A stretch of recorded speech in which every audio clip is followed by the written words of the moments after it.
Chinese calendar क्या होता है, चाइनीज़ कैलेंडर से जेंडर प्रेडिक्शन कैसे पता किया जाता है। देखो, हाँ, चाइनीज़ कैलेंडर के हिसाब से जब मैंने अपना देखा था तो मेरा तो देखो एवरीवन, कैसे हैं आप सभी लोग। आई होप आप सभी लोग मस्त और स्वस्थ होंगे अपनी अपनी लाइफ में। तो मैं जेंडर प्रेडिक्शन पे वीडियो डाली थी कुछ दिन पहले, मतलब 2 हफ्ते हो गए होंगे। हाँ, तो फिर डिमांडेड वीडियो है ये मेरी, जो कुछ लोगों की डिमांड पे बन रही है।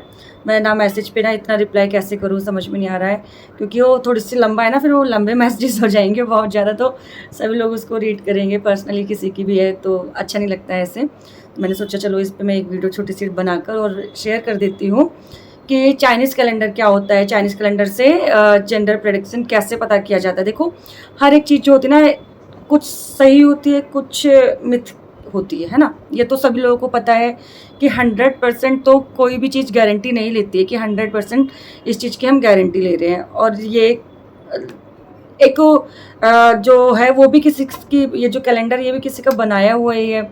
ऐसा नहीं है कि मतलब बहुत किसी ने, भगवान जी ने कुछ कर दिया होगा, तो नहीं ना, किसी इंसान के ज़रिए का बनाया हुआ है ना ये।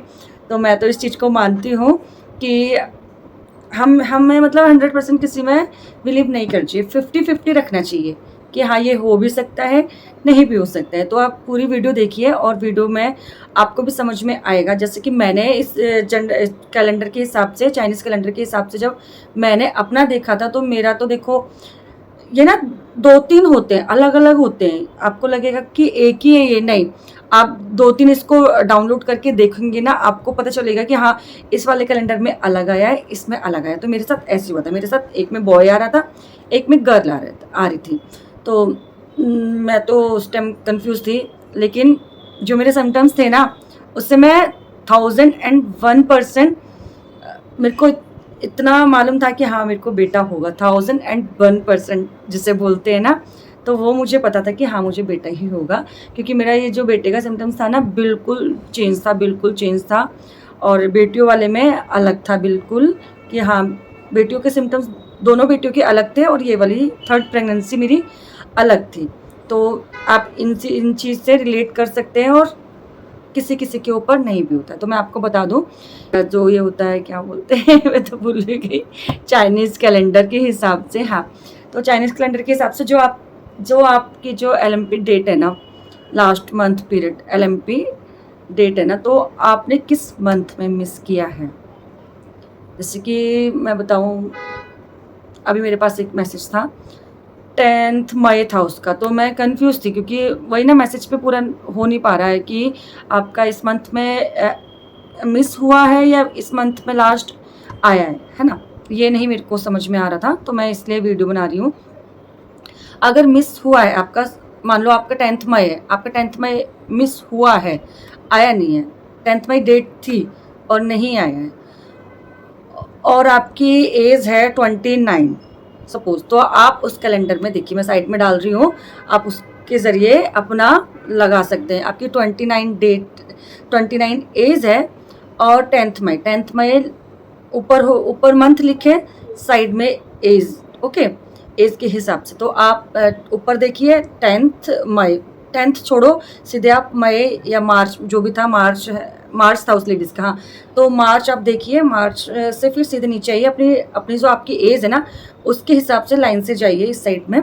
तो आप देखेंगे कि जो ब्लू कलर का होगा वो बॉय का साइन है, और जो पिंक कलर का है या रेड कलर का है वो गर्ल का साइन है। तो बहुत इजीली आप इससे पता लगा सकते हैं। अगर आपकी एज और आपका मंथ दोनों के हिसाब से ऐसे करके जाएंगे, ब्लू आ रहा है तो बेटे का है, और अगर पिंक आ रही है तो बेटी का है, ठीक है। मेरे एक में ना, मैंने चेक किया था, तो मेरे 37 है एज। तो मैंने अपने एज के हिसाब से किया था, तो मेरा एक में बेबी बॉय आ रहा था, एक में बेबी गर्ल आ रही थी। तो 100% नहीं है कि आप इस कैलेंडर पे नहीं जाना है ना, आप ये सोचना कि नहीं, इन दीदी ने बताया तो इस पे 100%। मेरा खुद का 50-50 हो रहा था कि 5, मतलब एक में बॉय आ रहा था, एक में गर्ल आ रहा था। मैं 2 है मेरे पास, तो मैं दोनों ही कैलेंडर इसमें लगा दूंगी साइड में, तो आप उससे चेक कर सकते हैं जेंडर प्रेडिक्शन चाइनीज़ कैलेंडर के हिसाब से, ठीक है। और भी कोई आपकी क्वेश्चन है तो आप मुझे क्वेश्चन करिए, मैं उसका आंसर दूंगी, या अगर हो सकेगा तो मैं उसी पे आपका आंसर कर दूँगी, और बहुत बड़ा होगा तो मैं एक शॉर्ट वीडियो डाल के आपका आंसर दे दूँगी। अगर आपको पूछना है कि मेरी इस प्रेगनेंसी में शुरुआती सिम्पटम्स क्या थे मेरे, तो आप क्वेश्चन करिए। और वॉमिट मेरे को आ रही थी, नहीं आ रही थी, बहुत सारी चीज़ें, मतलब मेरी ना वो वाली वीडियो बहुत लंबी हो रही थी मेरी, जेंडर प्रोटेक्शन की अभी मैंने डाली थी 2 हफ्ते पहले, तो मैं बहुत लंबी हो रही थी, तो मेरे को मैंने इसलिए उसको मेन चीज़ें उसमें डाल दी।